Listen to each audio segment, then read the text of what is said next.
I was in Missouri. I was in Missouri for the past couple of days, and I got in at 1:30 this morning. And from all the flying around, it kind of wakes you up when you're in an airport for some reason, except for only when you go home. Are you wide awake at the airport? You do anything to go to sleep. But I'd ended up falling asleep at 3 a.m. So I'm just a little bit tired today. So I apologize. And I'm home. I actually thought to myself, well, I don't have to go to the office to do this. I can do this home.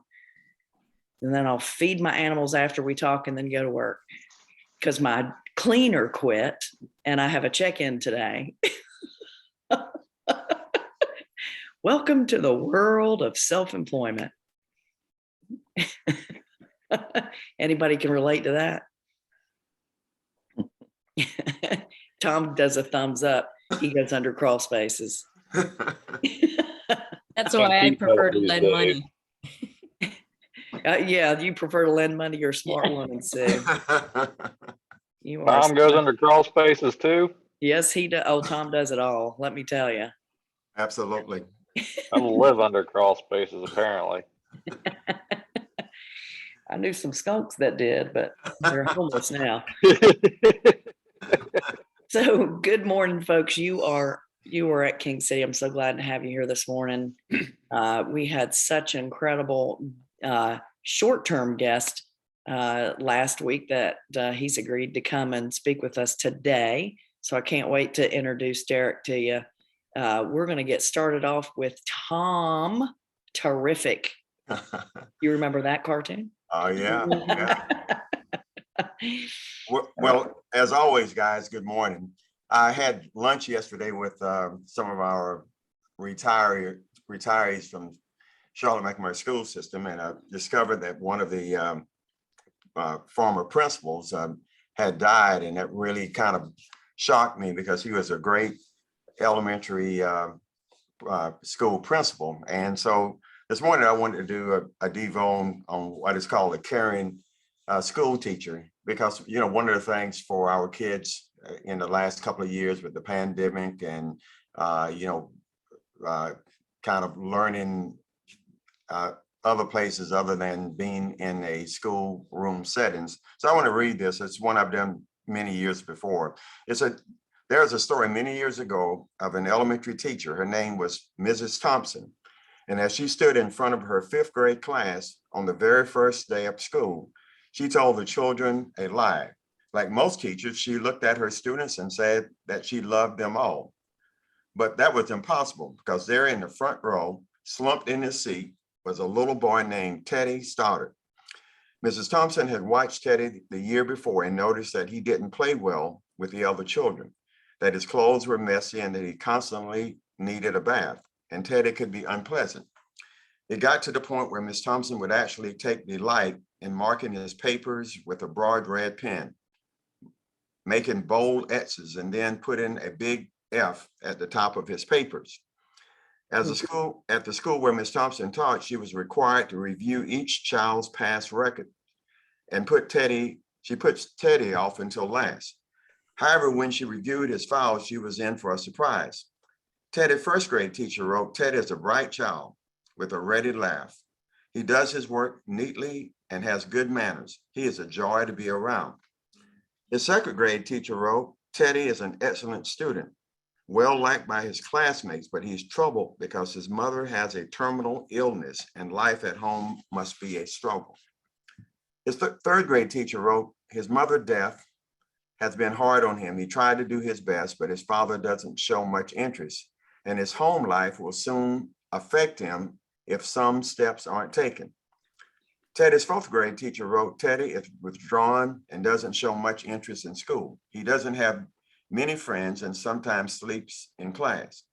By now, Miss Thompson realized the problem and she was ashamed of herself. She felt even worse when her students brought her Christmas presents, Teddy wrapped in beautiful ribbons and bright paper, except for Teddy's. His present was clumsily wrapped in the heavy brown paper that he got from a grocery bag. Miss Thompson took pain to open it in the middle of the other presents. Some of the children started to laugh when she found a rhinestone bracelet with some of the stones missing and a bottle that was 1/4 full of perfume. But she stifled the children's laughter when she explained how pretty the bracelet was, putting it on and dabbing some of the perfume on her wrist. Teddy stayed after school that day just long enough to say, "Miss Thompson, today you smell just like my mom used to." After the children left, she cried for at least an hour. On that very day, she quit teaching reading and writing and arithmetic. Instead, she began to teach children. Miss Thompson paid particular attention to Teddy. As she worked with him, his mind seemed to come alive. The more she encouraged him, the faster he responded. By the end of the year, Teddy had become one of the smartest children in the class. And despite her lie that she would love all the children the same, Teddy became one of her teacher's pets. A year later, she found a note under her door from Teddy telling her that she was still the best teacher he ever had in his whole life. 6 years went by before she got another note from Teddy. He then wrote that he had finished high school, third in his class, and she was still the best teacher he ever had in his whole life. 4 years after that, she got another letter saying that while things had been tough at times, he stayed in school, stuck with it, and would soon graduate from college with the highest of honors. He assured Mrs. Thompson that she was still the best and favorite teacher he ever had in his whole life. 4 more years passed and yet another letter came. This time he explained that after he got his bachelor's degree, he decided to go a little further. The letter explained that she was still the best and favorite teacher he ever had, but now his name was a little longer. The letter was signed Theodore F. Stoddard, MD. The story doesn't end there. You see, there was yet another letter that spring. Teddy said he met this girl and was going to be married. He explained that his father had died a couple of years ago, and he was wondering if Mrs. Thompson might agree to sit in the place at the wedding that was actually reserved for the mother of the groom. Of course, Mrs. Thompson did, and guess what? She wore that bracelet, the one with several rhinestones missing, and she made sure she was wearing the perfume that Teddy remembered his mother wearing on their last Christmas together. They hugged each other, and Dr. Stoddard whispered in Mrs. Thompson's ear, "Thank you, Mrs. Thompson, for believing in me. Thank you so much for making me feel important and showing me that I could make a difference." Miss Thompson, with the tears in her eyes, whispered back, she said, "Teddy, you have it all wrong. You were the one who taught me that I could make a difference. I didn't know how to teach until I met you." And so Stan was one of those teachers that I remembered how he was caring, and as he became a principal, how he, was out on the bus parking lot and knew all the kids by name. And I just want to always encourage us, we may never know the difference we make in anyone's life, just with kindness and attention that we provide, to each other, because that's how Jesus was. When he came, he wanted the little children to come to him. He said, "Suffer not the little children to come to me, because this is the kingdom of heaven." And so, as we go out and as we interact with people, there's a lot of Teddies out there, and they're not all children. Some of them are our ages also. So I just want to encourage, each of us just kind of remember a story like this. And when we have an opportunity to impact someone for good, let's not waste that opportunity. Let's pray. Gracious, eternal God, Father, we are your hands and feet of your Son, Jesus Christ. As he left, we have become him. We have allowed him to come into us. And Father, as we go and as we speak and as we interact with others, Father, let us be Christ-like in our spirit. Let us be ones that can encourage others to do the best that they can. And Father, many times, kids come where there's trials and tribulations in their home, and there is not love present there. And sometimes just the interaction we can give them can provide them, what they're missing at home. And who knows the impact that we can have on someone's life in the future. We may never realize that until we are around your throne, Father, and realize then some of the things that we did on your behalf that caused many people to come to you. And so, Father, we just lift you up this morning through your Son, Jesus, our Christ. Amen. Amen.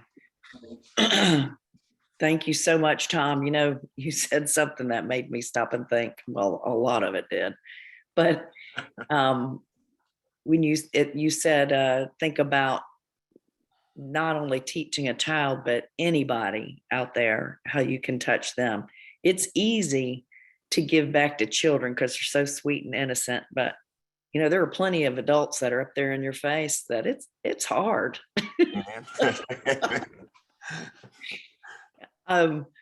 You know, I'm trying to remember the line that Don Harris put on his internet, but it was something about help me love people, but I want to slap them, or I forget.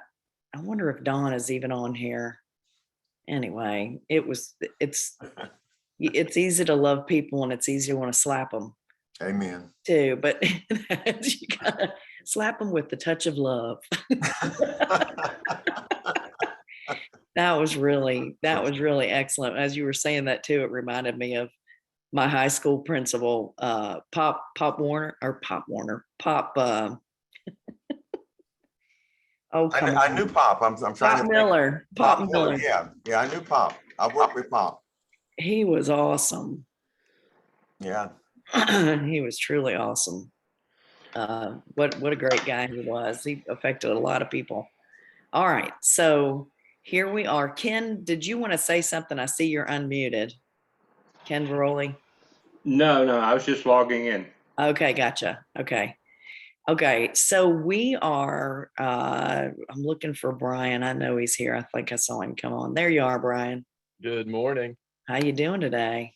I'm tired too today, Wendy. I went on a band trip with two of my boys. They got invited to a festival thing in Atlanta, and we got in just after midnight Wednesday night. So yesterday morning was a tough day, and today I'm waking up like, man, I didn't quite get caught up on sleep. So I feel you. So how did they do? Well, it was an invite. They had to qualify to get invited, and then they got some master classes. They got some judges' notes. They got some of the top doctors at the Georgia University to go and do like a 20-minute clinic and like work through music with them. It was really cool to watch, but it wasn't a competition directly. It was more of a showcase. That's awesome. It was a lot of fun. It was nice to be able to go. But I'm paying for it a little bit now. That's awesome. Yeah. So enlighten us. So the big news of the week is that desktop appraisals are now officially a part of Fannie and Freddie's guidelines. So there was temporary measures during COVID to allow them, if there was COVID concerns under certain circumstances. Well, now it's general acceptance that you can do a desktop appraisal. So it's only when you're buying a primary residence. So it has to be a purchase, has to be a primary residence, and you have to be doing at least 10% down. That's how to qualify for a desktop appraisal to exist. Now, the cost of the desktop appraisals is not really lower. The primary thing is it's taken stress off the appraisers because it's a lot less travel for them. So they can do, 2 or 3 or 4 of these in the same time as they could have done a traditional appraisal when they have to go out to the property. So appraisers will get pictures from the listing. They'll get pictures from online for the property, and they really need measurements. So if you're listing a house that you're going to retail, consider getting official measurements taken because the appraisers really need those now as part of their reports. And if you want to allow for desktop appraisal, then have measurements ready to go. Now, our company has a little bit of a concern that desktop appraisals might be more conservative. Notice I didn't say lower values, I said more conservative. And that there are times where we think we'll need to upgrade a desktop appraisal to a full appraisal if there's missing features of the property, right? So if you renovated the kitchen, renovated the bath, that those types of things won't be seen on a desktop appraisal. So there are times when a desktop appraisal may not be warranted. It really might be a full appraisal that's needed. So it's just a slight change to some policies and procedures for Fannie and Freddie. And hopefully what it really does is takes the stress off the appraiser situation. Refinances are down tremendously, as you would expect from last year. So appraisers are getting a little bit more caught up. I was speaking to one of my appraisers yesterday, and he said for the last 2 years, he was booked out seven days in advance. And right now he's only booked out 2 to 3 days in advance. So there's a major lift in workload for appraisers now. And that just means we might be able to start getting back to doing, 2-week closes and getting appraisals back within a week. So What do you think that's going to do in the mortgage industry on, what do you think? Hold on a second. My husband just woke up. I'm on camera. Please don't come behind me. I'm sorry. He doesn't know I'm here. He does now. we probably want the warning rather than Yeah, the hunting, right? you So- don't want to see that. I'm kidding, honey. Anyway, what's that going to do for the employees that are all these new mortgage brokers and processors that are out there? Are we going to see a decline in their jobs? Well, you're already seeing that. So better.com, which is, they tried to do everything electronic and they tried to do everything digital. And what they found out is that the consumer doesn't really want that. The consumer wants to have their handheld, not holded, and guided through the process, because better.com has been really good at losing money. They were not really good at making money. They've lost millions and millions and millions of dollars every quarter trying to get this to be all digital and all automated. And it's just not what the marketplace wants.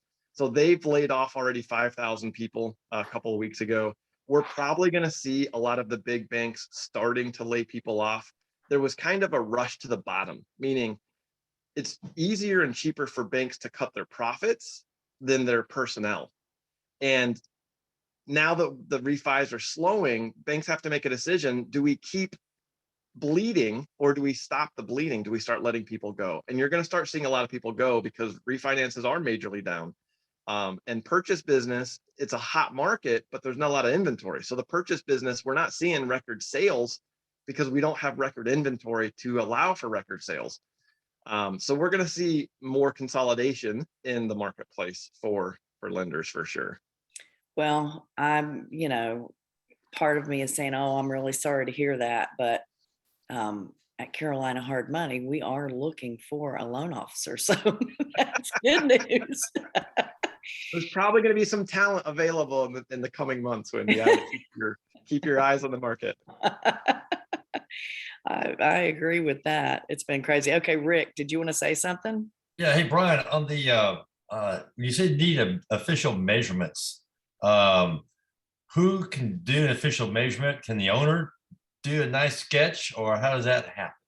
It has to be a digital measurement. So there are some apps that you can get that you like walk around with your phone and it will kind of auto map a house out. So as long as it's electronically generated, I've heard it's going to be accepted. I would imagine that if you outsource it, they're gonna electronically generate that image of the digital map for you. So there are some guidelines around that. I'm not an expert on those guidelines yet, and I've not had anybody that I've had to ask for measurements to see if they'll work or not. So there's a lot of companies that will come out and do measurements for agents, and there's some apps that agents have, and I would imagine that consumers will start using some of those same apps to start generating those layouts. So if the desktop's the same price, then they have to pay somebody to come out to do the measurements. It's Could about it be- speed. The major relief valve that's being pulled here is the overworked appraisers. It's not about cost savings at this point. It's about, can we get less appraisers to do the same amount of work? Because the appraiser population was already aged. I think before COVID, the average age of an appraiser was something like 57 or 59 years old. Mhm. And with COVID, a lot of appraisers just threw in the towel and they said, you know what? I don't need to do this anymore. I don't want to take the risk. And they're just out. In Michigan, we lost a third of our appraisers, and we're just one of the bigger lenders in Michigan. So we have really good measurements of data. And about a third of the appraisers left the industry in the last 2 years. But you still need appraisals. So the industry is really trying to figure out, how do we increase capacity? And increasing capacity is going to be the desktop. Oh, thanks. What I think is interesting is that people aren't getting into the appraising world. Number one, they don't get paid anywhere near enough for the work that they do. there's a lot of research, even though the research is easier because so much more is online. It's tough. And then, with the market the way it is, gosh, how do you really even come up with a value? You're never the favorite for anybody, right? Nobody Right. likes you. That's a thankless job, and they've made it really hard with their apprenticeship. You basically have to train your competition because there's not enough money in it to keep those apprentices on staff later. Really, that apprentice needs to go do their own thing to make the money they need to make. So it's a rough industry, and they've made it really they've shot themselves in the foot with how they make you do the qualifications and the apprenticeship. So it's a tough situation, and one that may become more and more digital, and we may see new alternatives come about, because again, this is a band-aid. This is a band-aid to a problem. Yeah. Interesting. So what's going on with rates these days? They're high, they're up. If you got a quote last week, it's not valid anymore. You need to go get a new quote. If you don't have perfect credit, or if you're doing a cash out refinance, you're going to see a 5 in the start of that number right now. That's where we're at. I just got yesterday or the day before, we just got 6% on the rate sheet. So the bond market has been slow to get new bonds out that have higher costs and higher profit, which means for investors, for a few weeks, the highest rate we had was 5.5 or 5.25. And there's not that much profit in it because the bond market was moving so fast that the only way to lock some of these loans was to put points in there. And a lot of people don't like to pay points, but we didn't have higher margin rates available. So we just got 6%, which takes some edge off. It allows for a little bit more profit in the top end of the coupon. But in 2019, this is where we were. We were exactly right now. We were basically perfect borrowers could get under 5. Not so perfect borrowers we're going to get 5, and investors are going to be getting 6% on the rate. So they're up. They've moved up faster than they've moved up in a decade. They moved up very fast. That's crazy. Well, here's what's really strange is we have 2 long-term programs with non-qualifying lenders, and we're still getting in the high 4s, low 5s Yeah. today. Yeah. I mean, you're beating primary residence rates at some of that. And that's a lot of hedge fund backed money, I would Oh, yeah. imagine. Mhm. Right. And so as the Fed starts raising rates, they're already calling for a 0.5 point increase on the next. That money is going to get more expensive. So when the Fed raises rates, it doesn't directly affect my interest rate, but it would affect the interest rates of those programs, because that money that they're using to lend is going to start to get more expensive. So So Randy Vetter looks like he wants to say something. No, I hit the wrong button. Sorry. Wendy. Okay.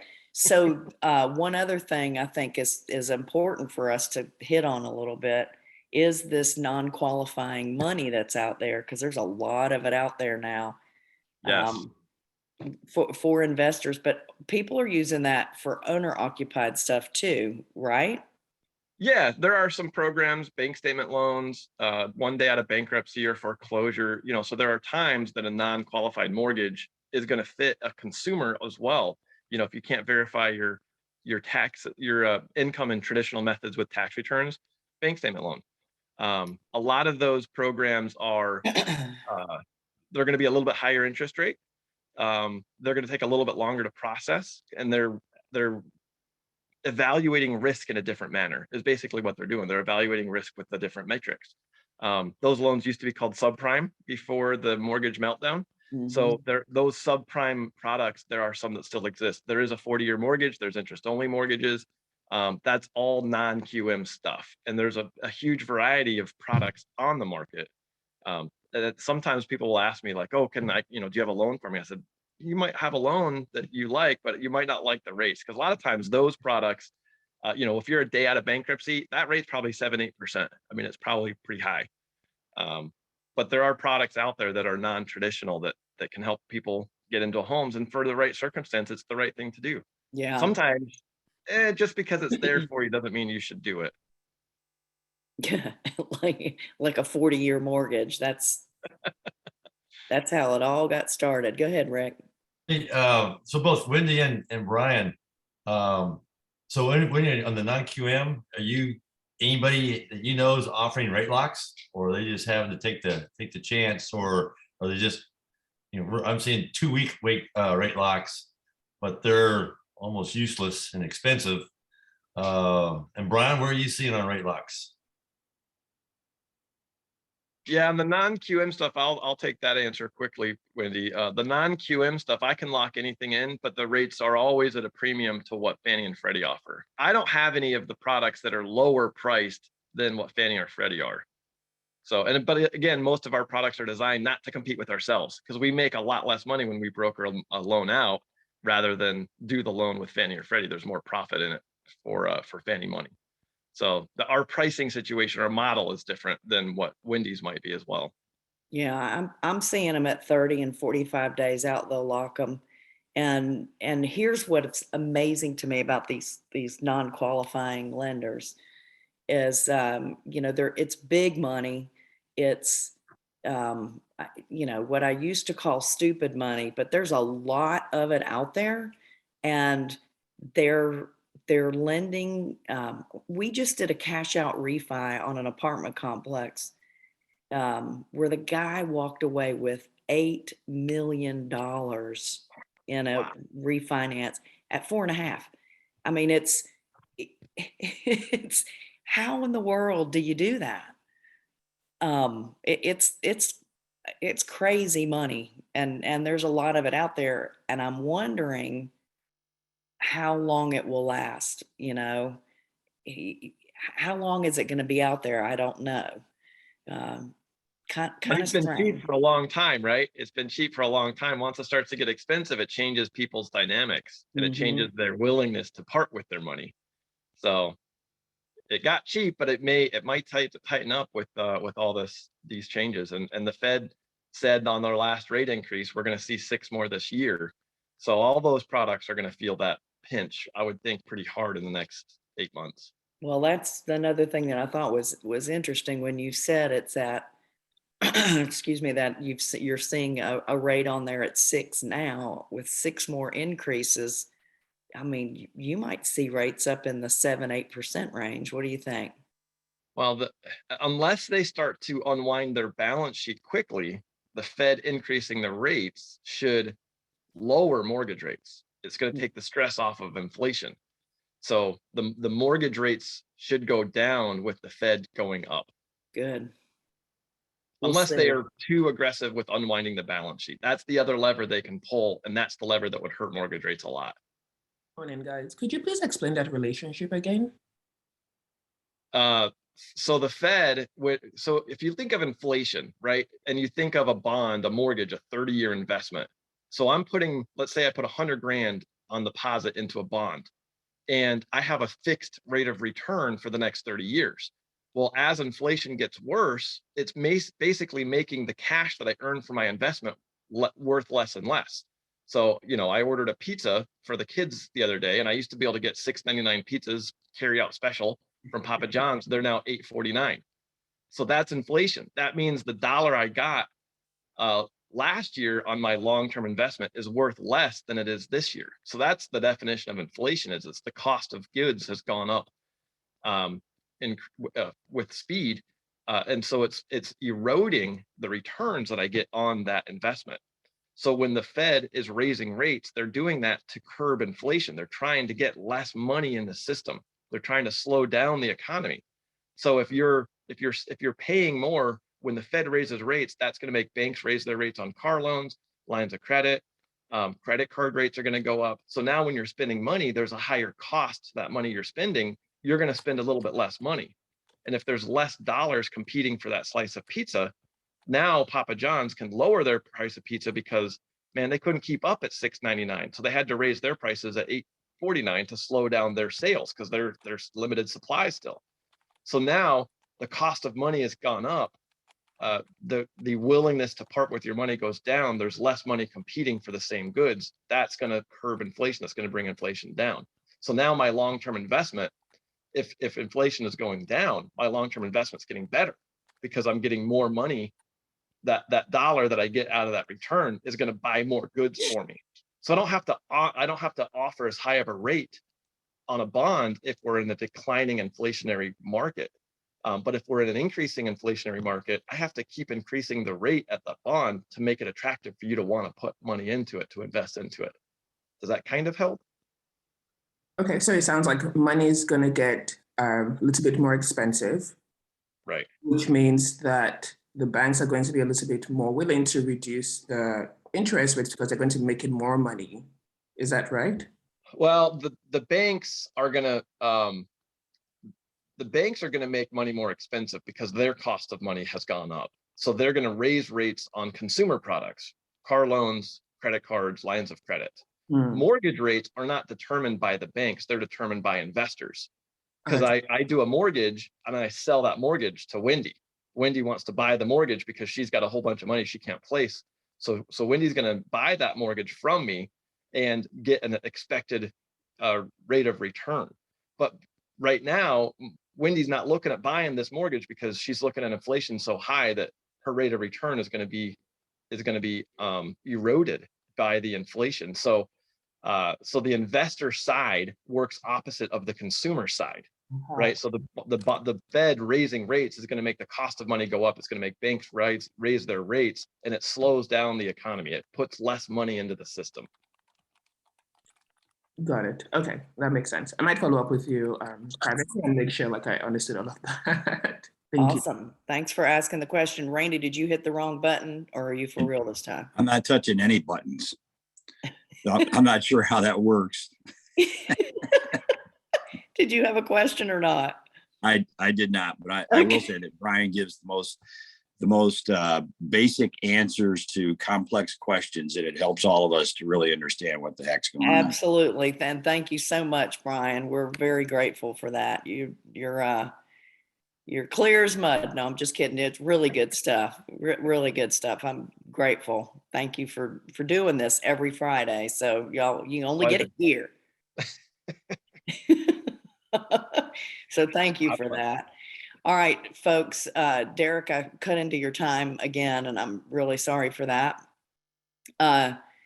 Folks, Derrick was here last week talking a little bit about IRAs. And of course, in front of everybody, I asked him to come back, so he couldn't say no. And I appreciate you doing this. Remember, he's an hour ahead of us. Is that ahead of us or behind us? Behind us. So, and you moved this. You closed on a house. Did it close? No, got delayed. But that's when you guys were talking about rates. It was to extend our rate because the closing happened. I actually had to pay an extra point. An extra origination fee, which really increased the closing costs. So, wow, yeah, that's the way it works. It's tough to keep those rates locked in. Yeah, it's important. Okay, so Derrick asked me too what he wanted, what I wanted, what I thought he should speak about today, and it's unusual that he's able to get in front of a group that's educated like you guys are. So I didn't want him to jump in from the beginning.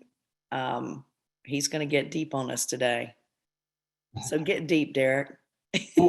Well, if you guys are at Jim Ebersol's event, right, the Dealmaker Convention, I'm going to do a similar presentation I did there. All right. But the reason why is Jeff Watson, myself, and Quincy Long all actually got together and kind of created this thing. And we ended up labeling it Redefining Checkbook Control. The main reason we did that is some new court cases came out last year, and we want people to understand that everything Brian just was talking about has to deal with where is money then? Where is the money going? So who has money? And it's right now, there's more money in retirement accounts than we've ever seen. Normally, Quest's busiest quarter is the third quarter due to it being the tax extension deadline. So we see a lot of money come in, and we are in the first quarter is always our slowest quarter. We've moved more money into retirement accounts in this first quarter than we have ever in any of our busiest quarters before in any previous year. And it's because people are looking to get out of the market. They're looking. So if you guys are looking for capital for something, you need to start considering a lot of private money. And most of that private money is held in IRAs. So being held in IRAs, most people want that checkbook control stuff. And so this is just a real brief overview. And just for the sake of time, I'm going to fly through the first portion of this. Brian's information was really good. I think it was very important that he went over all that stuff. So Brian, thank you. Real quick disclaimer, guys, this is all education, okay? So just feel free to ask me questions. I have a moderator on her. Her name's Nicole. I'm going to be out of the office for the next week. So if you want to set up a checkbook control style account like this, all you got to do is give her a call and she'll help you out. So we want to figure out, why you should be using a self-directed IRA, the hype on the checkbook control aspect, what's new with checkbook control, and then finally how to get started. And I think a common misconception is Quest doesn't allow you to do it, but we definitely allow for checkbook control. You just got to take some extra steps. And the way I was taught by John Heyer was he broke it down real quick by 2 types of entities according to the IRS. All right. And the IRS puts everybody either in a taxable category or a non-taxable category. Pretty simple, right? Self-explanatory. So what's a taxable category? You, right? It's anything that you establish. When you set up an account, when you work a job, when you have an LLC, when you have a C Corp, an S Corp, it doesn't matter. You created it because you created it. These are taxable entities. Well, there's non-taxable entities as well, churches, charities, nonprofit organizations. But today we're talking about the IRAs, solo 401ks, and QRP plans. So knowing that, all right, these accounts right here actually all file the same type of tax return a church would or a charity. People don't realize that, but that's how the IRS looks at it. An IRA, a 401k, a QRP plan is the same tax strategy as a nonprofit organization. Now, we need to first define what a self-directed IRA is, guys. Remember, this is made up. There is no such thing as a self-directed IRA. It is unbelievably important to understand that when you hear the term self-directed IRA, that's a marketing term. The IRS does not recognize this term. Congress does not recognize the term self-directed. It's just an IRA. Self-directed is marketing, and I really need you to keep that in your back pocket just for when we get to the checkbook control side. Remember, all these plans can be self-directed, whether it's a traditional Roth IRA, SEP, simple, solo 401ks, even HSAs, ESAs. And if you're coming from this event and you set up an account with Nicole before the end of the day, we'll waive the fees for these accounts to get them established, okay? Don't forget about the restrictions though. I always tell people the IRS, if they're going to give you a non-taxable entity, right? That non-taxable entity is going to have some big restrictions. You don't have to pay taxes. You got to be careful. Those restrictions come down mainly for everyone on this call being the people restrictions. Transaction investment restrictions relate right back to the people restrictions. We always say these people are disqualified to the IRA. Remember, your IRA can't do investments with certain people in these manners. So the first person is always you. I know it seems like I'm going really fast, guys, but just trying to keep it down to the time window. But your IRA can't lend you money. Your IRA can't buy you a house and have you go live in it. Your IRA can't invest into your business. That's your non-taxable entity investing into your taxable entity. You realize these rules apply. If I held a nonprofit organization, can't invest into my profitable company. Doesn't work, guys. You just can't cross that line. Nor can any of these other people. Ignore the lists. You, spouse, parents, kids. What this list says. And a bunch of fancy words that Quincy likes to use. If anyone ever hears Quincy speak, man, he'll dive into each one of these categories. It's really easy though. It's you and lineal ascendants and lineal descendants. The IRS specifically labels these people disqualified to your IRA because this is how wealth gets passed. If I pass away tomorrow, my wife gets the money. The kids get the money. God forbid a kid pass away, the parents get the money or the grandparents, right? Very rarely do we leave money to a sibling, right? Do we leave money to our aunts and uncles, or our nieces, nephews, cousins? Now, if you do label someone like that, if I said, hey, my sister is my beneficiary, she does fall into this category. But on the surface, these are the people that the IRS directly says cannot benefit from your IRA's investment. Now, if you buy, sell, loan, trade, extend a service, right, with your IRA, whether it's directly or indirectly is where checkbook control falls, all right, then you will lose your entire retirement account. Your 401k, your IRA, the IRS will come in and they'll take it. It's gone. Everything. Bless you, Wynn. So now that I scared you, what can you invest in, guys? Really anything, right? Real estate, and we call it private entities. That's just another LLC, trust, a note. Doesn't matter. So how do we use the IRA for these things? And it comes down to the direct ownership, which I call is the beginner method, right? And then we have the ownership through a trust or LLC, right? AKA the checkbook control. So let's just look at the direct ownership real fast, because we have to understand how the direct ownership of the IRA works to understand the checkbook control side. So anytime you set up an IRA, right, your IRA will look just like this. It truly is its very own entity. Your IRA has its own name, address, signature, asset protection, can have its own tax ID number. Knowing that if I set up an LLC, doesn't the LLC have its own name, address, signature, asset protection typically? So nothing's changing. You as an investor, you're just choosing a different entity. So I don't care if I found a house, a note, whatever it is I'm looking at investing in, my IRA's name will show up actually on those investment documents.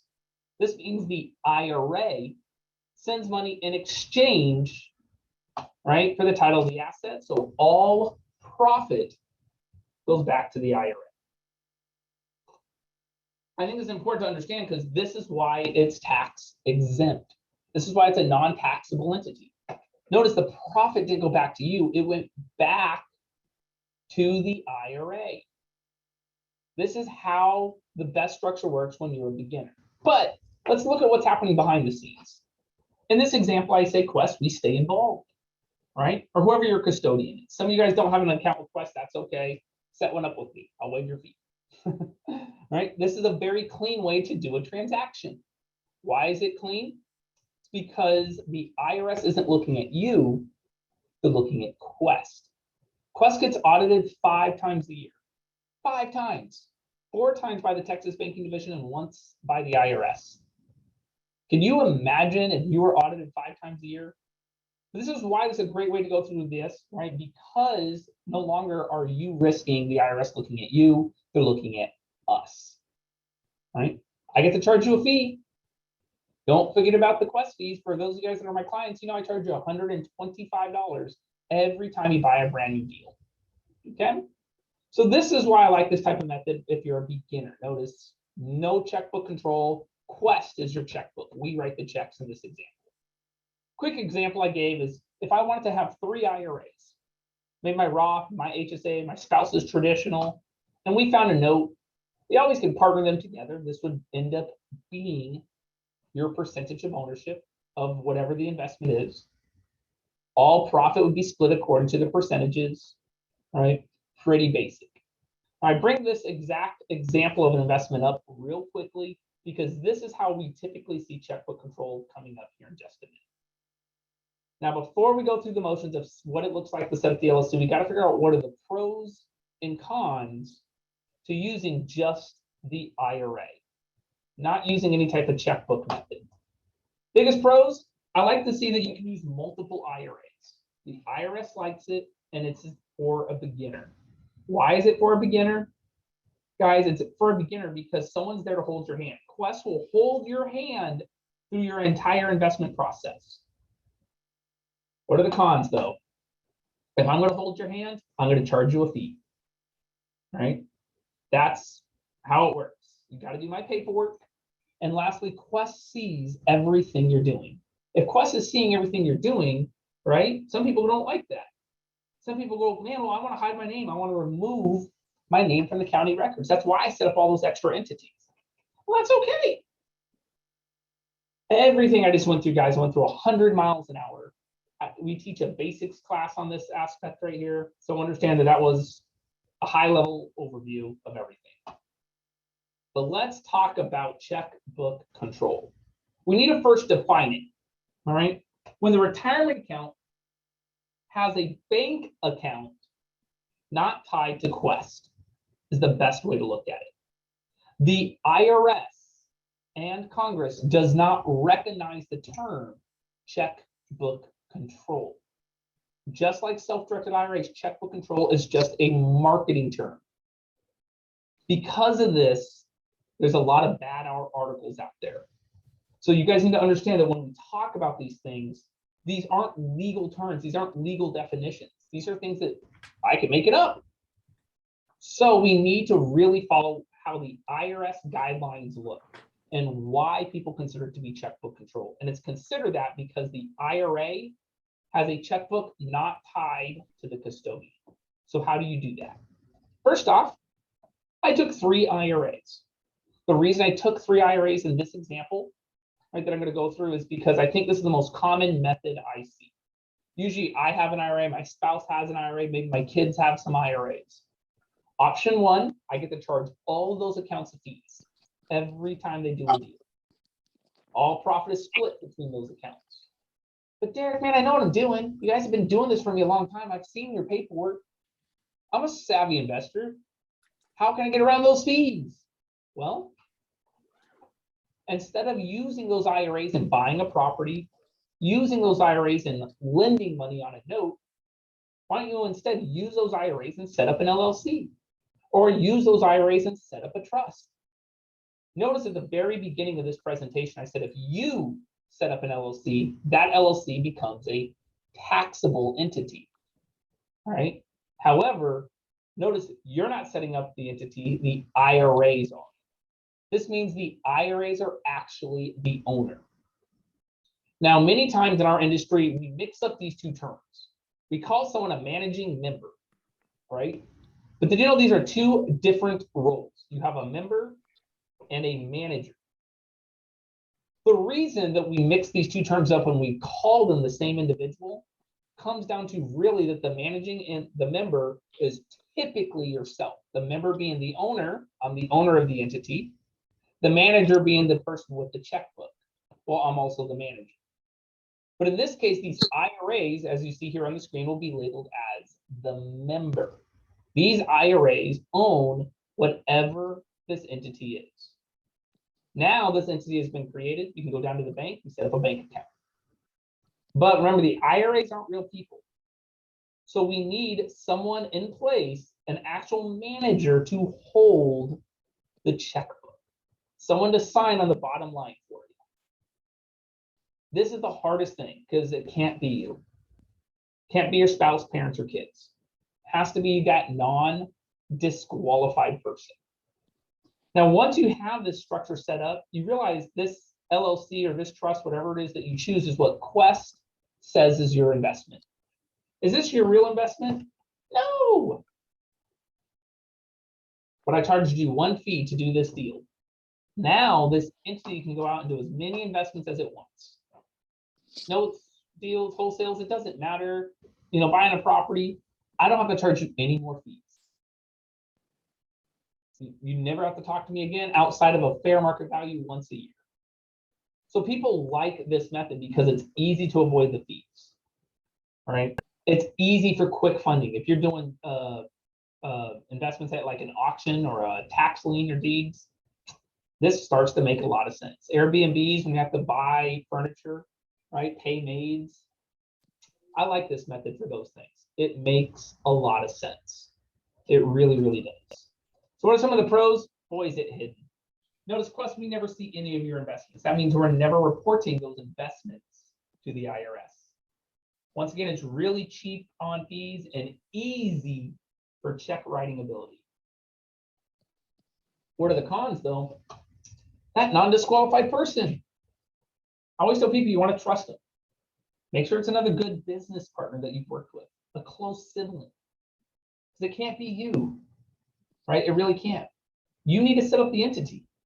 Quest can't set up that LLC or trust for you, right? You really should have an attorney do it in whatever state you're looking at investing proper in those assets, right? Derrick, I have seen so many people sign their own checkbook with a checkbook IRA.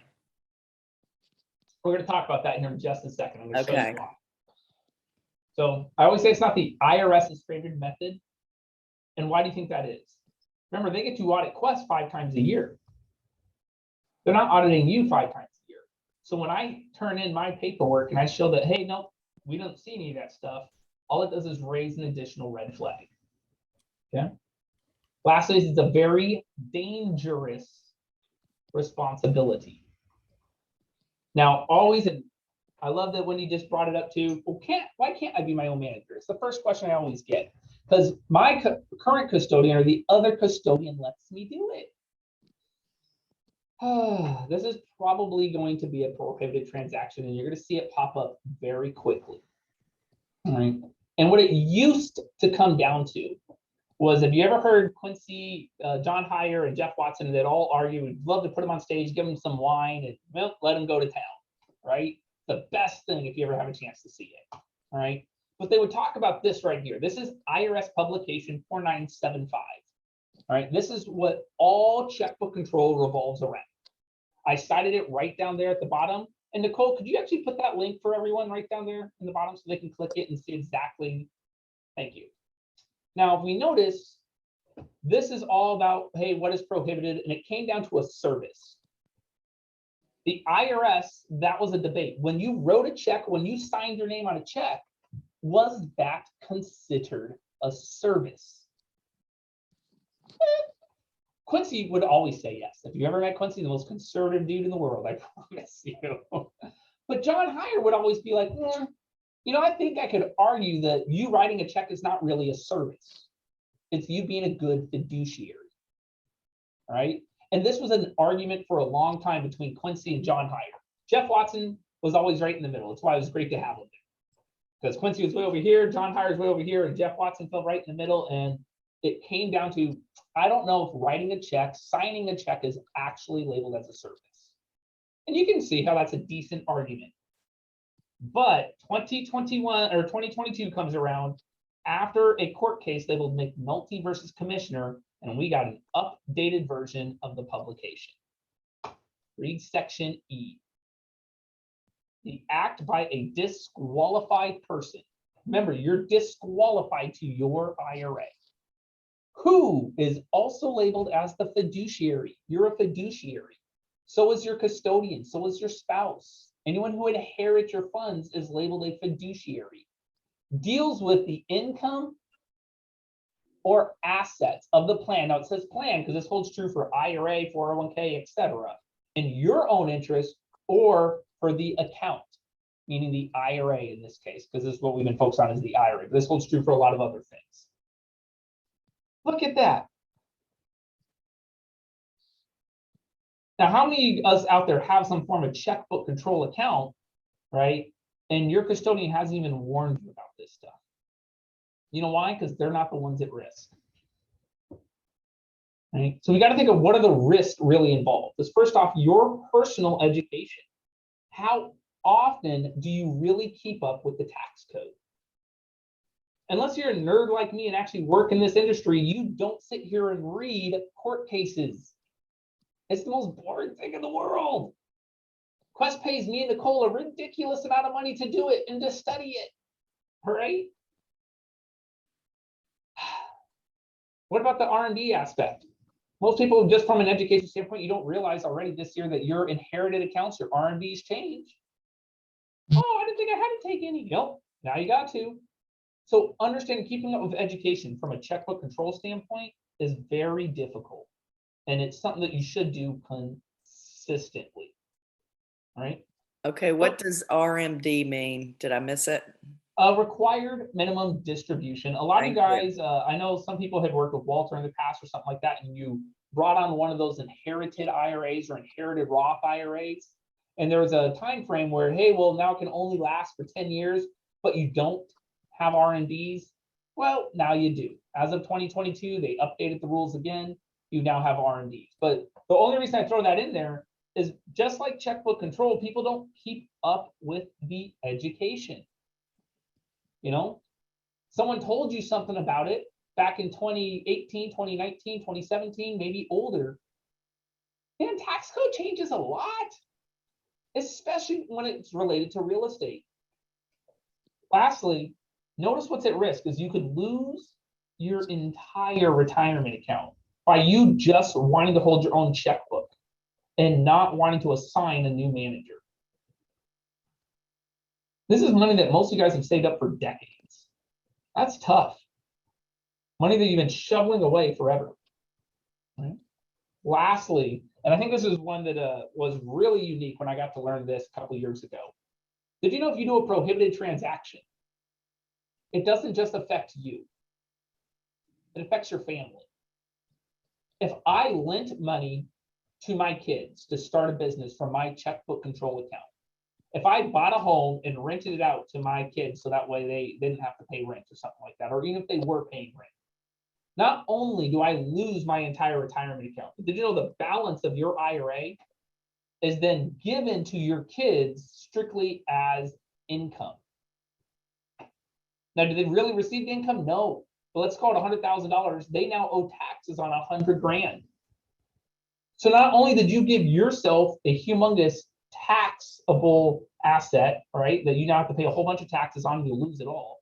You gave your kids, in this example, a bunch of taxation too. It sucks. So why do people want it? Well, before you set it up, you need to understand you want to be able to answer, I want it for all of these reasons. I want it to be able to save the fees. I want it for fast funding times. I want it to hide my name. I need to hit all of these points on the head. Just boop, boop, boop. Right? You want to understand what you're going through. So really, if you guys want to set up an account or anything, I was trying to go really fast with you just because Brian had a lot of great information. Look at that, I did it right before 7:30. Woo! Well, 7:30 my time, 8:30 your guys' time.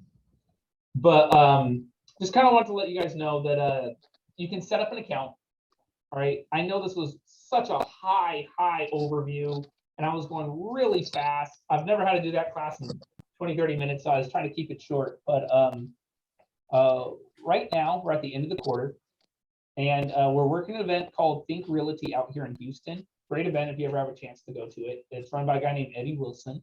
Matthew. What was that? Let me see here. At their kids. Yeah. That's funny. Anyways, for the event, we're waiving the fees while we're at this event, which takes place today and tomorrow.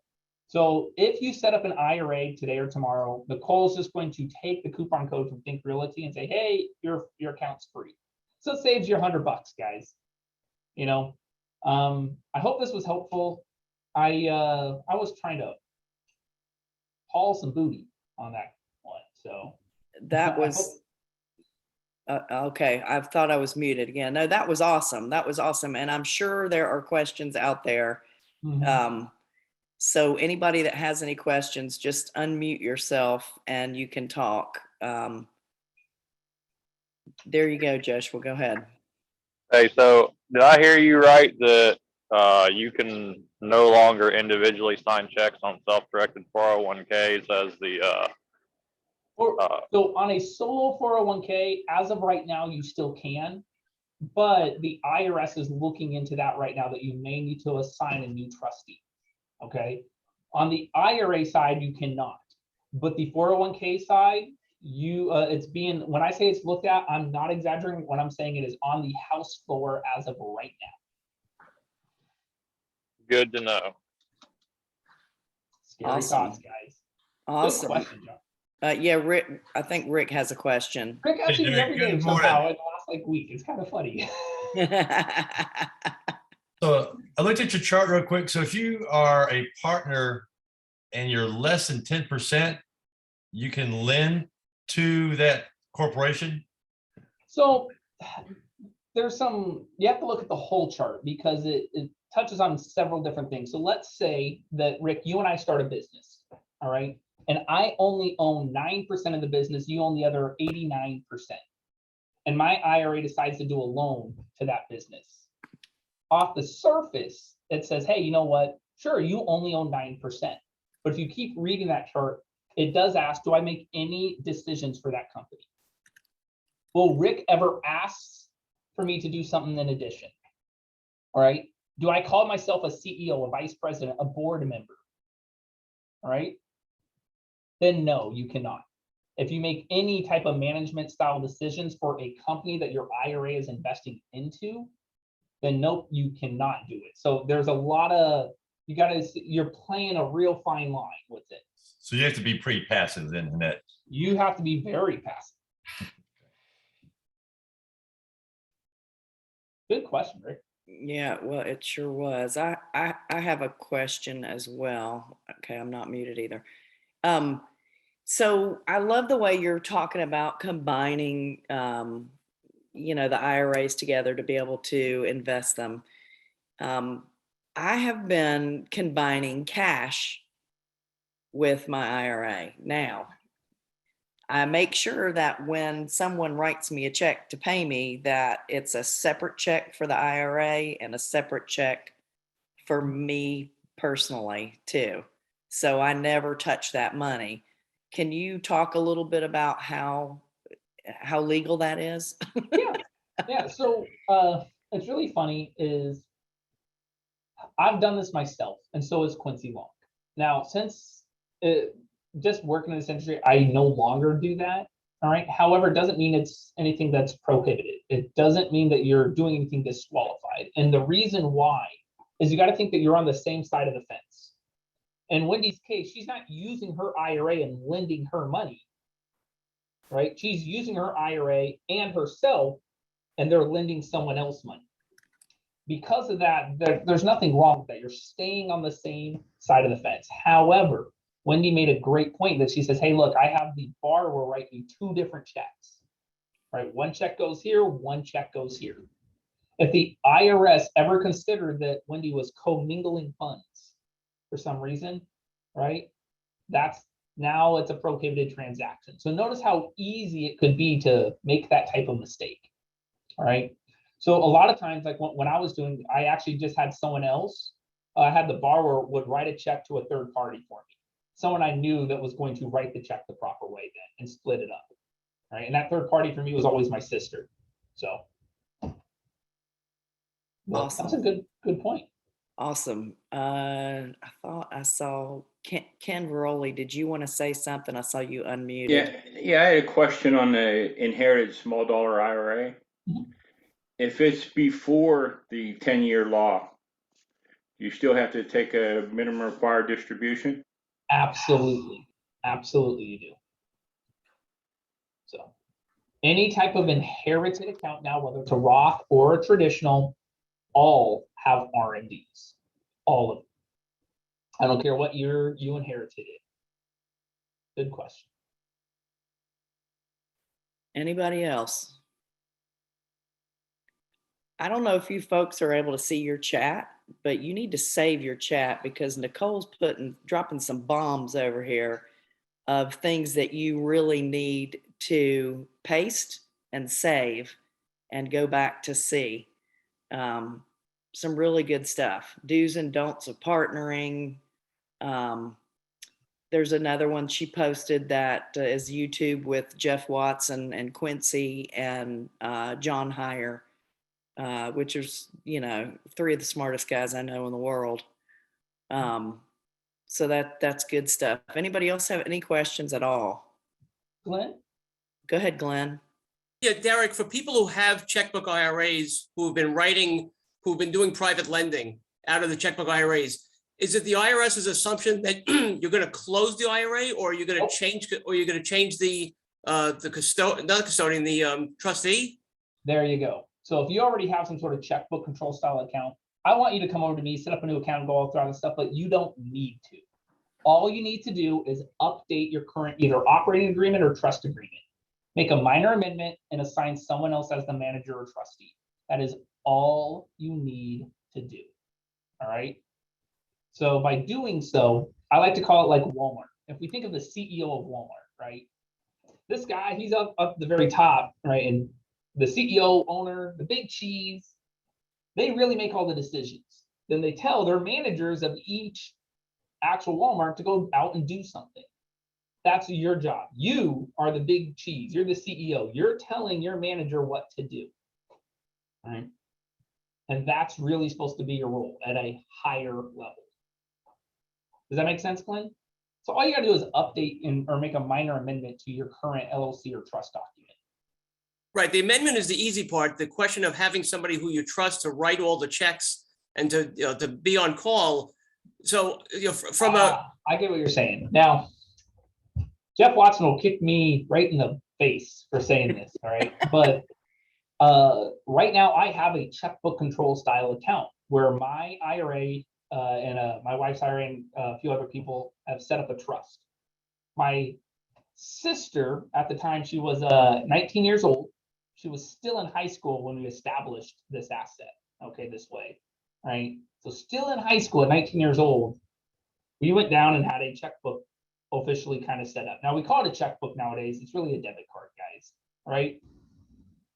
Do you really think I let my 19-year-old sister hold that checkbook? Just think about it. All right. Now, when you think about it the right way, you just got to remember who you're talking to. When you call Quest on a recorded line audited 5 times a year by the Texas Banking Division and the IRS, of course, we're going to tell you, no, Glenn, you better let that other person write that check. You better let that other person hold that debit card. Are you really going to call the IRS though and tell on yourself? I think of it like my IRA owning a property. If my IRA owns a house and I got to get it listed, to get it listed, I got to get that lawn mowed. Am I supposed to go call a lawn service company and have them mow the lawn? Absolutely. But is the IRS lurking in the bushes? Are they watching that I was the one that mowed the lawn? No. How do I get in trouble? Is I actually tell on myself. Indirectly. So just be careful. Remember who you're talking to. All I'm saying is update your guys' operating agreement. Update that trust agreement. Label someone else as a manager or trustee that you trust. last question. Go ahead, In all your years, how many times have checkbook IRAs been audited through Quest? None. If you ever look at all the court cases, so in the last 8 years, there has been a total of 19 or 20 different court cases about self-directed IRAs, some with true prohibited transactions, some about wholesaling. The most recent one was the McNulty versus Commissioner, and they always in their label the custodian. Quest has never been involved in a single one of those, and a lot of that comes down to Quincy Long. Quincy has spent more time educating his staff. All right. There's a reason that if you ever see another self-directed custodian out there and they're speaking, they have to send their CEO, they have to send their president. Okay. You know where Nicole came from? She was the 401k manager for Exxon. Wow. That is the people that we hire here. She comes on and takes on so much work, right? That you can't find someone that's more qualified than that. And then still goes through training with Quincy, Jeff Watson, John Heyer at an IRS level. She is taking literally an IRS audit class. When are you doing your CISP, Nicole? In June. In June. Understanding how the IRS audits and looks at IRAs and 401ks in June. Directly from a guy named JP. All right, who, and I've taken the class as well, and we take it every single year, right, who teaches you what the IRS is looking for. This way we can help you guys out. This is why Quest will probably never be in there. Quincy trusts us to go out and give these speeches and do these type of things. And that's why. You know, one of the things I think we all need to remember is people have a lot of fear about, you know, are they doing the right thing in their IRA, and you know, making all the moves that are legal. Number one, go overboard, do what you should be doing legally. But the other thing is, if you have made a mistake, the thing is fix it. Like, stop doing it and take, don't just, oh no, what am I going to do? make the change and fix it. That's really what they're looking for. They want to see that you've gotten back in line and you're doing what you're supposed to do. Isn't that correct? Yeah, guys, it's not that, it's an easy update. It's an easy amendment. It's an easy change. Right. And if you want to work with Quest, Nicole can help you out. I can help you out. You know, and then don't forget, like Brian was saying, right now money's expensive. So find private money. Where do you find private money? In self-directed IRAs. Absolutely. Okay, and I think Tamara might have a question. I did. Thanks, Wendy. I wanted to ask, I'm trying to see how to ask this question. If you purchase a property in your IRA, say 20 years ago, and at some point you decide that you actually do want to live in this property or you do like this property, is there any sort of time period, structured method? So what we're going to do is take a distribution of the asset. Think of it like stocks. Oh, okay. If my IRA bought Apple stock and I want to, hey, you know what? I want to own the stock. All that happens is the stock goes from the IRA's name to my name. Not a big deal. However, this is a taxable event. So what has to happen is that property that you're mentioning has to be valued. How do you do a valuation? Typically an appraisal. Now, what's really nice is if you are considering this, really, you should consider doing a Roth conversion prior. Why? Because then it's not a taxable event. You do the distribution, no big deal. Okay. Sounds good. Awesome. Awesome. Good stuff. This has been awesome. Thank you so much, Derrick and Nicole. Can you just give us a little bit on Quest Expo? I want people to know about what's coming up. Yeah, so for the Quest Expo, we're bringing in about 35 to 40 speakers. We got a special guest speaker coming in, pretty high up there. I'm not allowed to mention the name yet, just only because they haven't signed the line, but we kind of wrote them the check.